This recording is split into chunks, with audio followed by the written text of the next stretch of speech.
says he's good to go. You'll likely have to make a move in order to activate him, but just a thought on, first of all, can you verify he's in? Well, I haven't seen him since the skate, but all plans this morning were that he was in, so unless something changes after the morning skate, then he won't be, but we have him scheduled to play.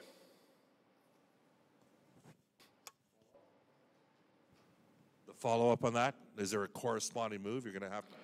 Yeah, one that you can make in the short term, I guess. There will be, obviously to put him back on the active roster, there has to be a move that will be made, and Peter will be making that later on.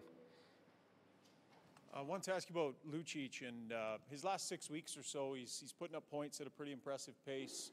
5-on-5, he's contributing more, which he wanted to do. Just maybe discuss overall what you see in his game and the comfort level he seems to be playing with now. Well, that line has been together for a little while, which I think has helped.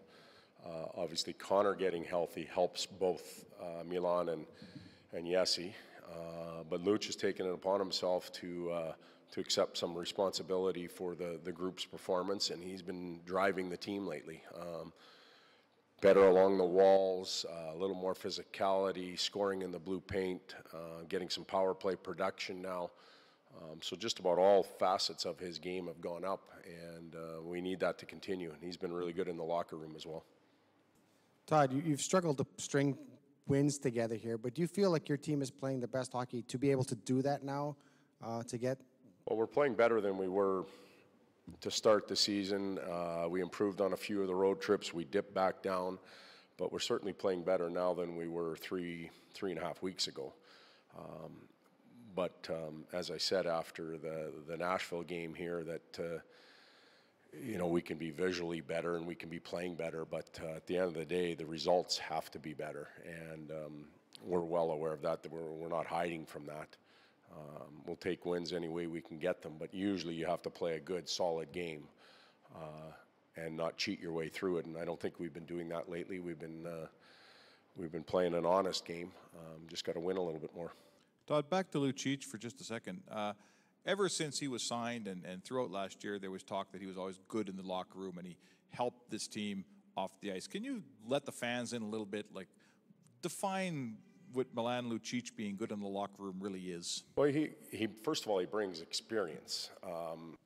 12, 13 years in the league. A lot of it was spent, or the majority of it was spent in Boston, where they went through an evolution, like we are as an organization. They had to grow their team, and they went through some ups and downs. They eventually got to the finish line, won a Stanley Cup, so there's some equity in that. He started as a young player and grew up with the organization, and then was a bigger factor in it, so he has that experience with a lot of our younger players. He has a physicality and a presence, that he imposes on the opposition, but he also has a presence in our locker room. He's a big man that likes to talk about hockey, likes to share stories of his past, but also other teammates that a lot of players take in, and they can take something from that. So basically, it's the 12, 13 years in the league that has equity in there, and he's sharing that now with the group. When you lost in the playoffs last year 7-1, what do you do the day after that? Darnell Nurse said you burned the tape. You didn't even show he can't remember if you showed all the lowlights of the game or not. So what do you do in the playoffs? A little different than the regular season when you get blown out. Well, we got drilled 7-1. I remember that. We came back. We had a quick meeting about some of the things that we needed to repair, and we moved on. So Darnell is about 95% right. We did take some things from that game and try and turn it around.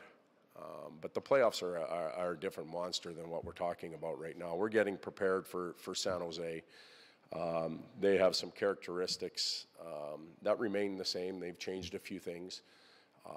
But as I said yesterday, what we're fighting is our own battle, our own Oiler battle, never mind what San Jose brings, to find that consistency and to find wins on a more regular basis. So we'll prepare for San Jose, but we'll worry a little bit more about the blue and orange. What have you seen from Caggiula this season that's different from last season? Well, he came out of the lineup 2 games ago, a game ago, whenever it was, and I felt at that time, or we felt at that time, he was struggling. He wasn't creating as many chances. He didn't look as quick. His tenacity had fallen down a little bit. Sat with him, pointed out a few things in his game, and I thought he applied those things in Minnesota. I thought he was very good there. He was quick. He had a tenacity. He created for his teammates. He caught people from behind and stripped pucks. So when you look at Drake and he can use that quickness and that feistiness that he has, he becomes a much more effective player rather than just blending in with the team. Todd, I'm sure you're aware Logan Couture is out tonight. How does his absence affect just the overall matchup? Well, they've lost their Connor. That's the effect or the impact that you have when you lose your top player. And, you know, obviously I've been around those guys, Jumbo and Pav, and those type of players are great players, but I think Logan's driving the bus there right now, or was. I don't think anybody would disagree with that. And when you lose your top player, it affects your team. You know, they're well equipped, though, to recover from it, and they play a good, solid defensive game that their team can compensate for. So, you know, I don't think our task is going to be any easier because of it. Their group will pick up the slack.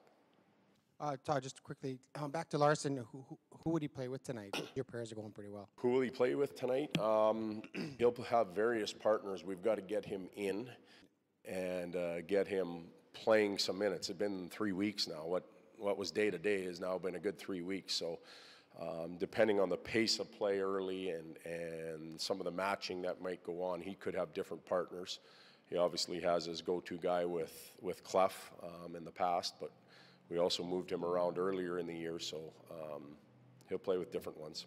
Now, real quick, going back just before 3 games before the Christmas break, and you've been chasing that 500 mark. I guess how important is it to try and get to that 500 mark before the Christmas break? Is that something you guys even look at? Well, the break is an artificial date. You know, what we do is we get 3 days off and we play another game right after that. So you know, I hear about this freeze and the trades and the break and the goals we have set before now and then. We've got to get to 500 and beyond. So we're not talking about, you know, 3 games left and all that type of stuff. There's some teams over the next little bit that we think if we play well and put points in the bank, maybe we can reel in.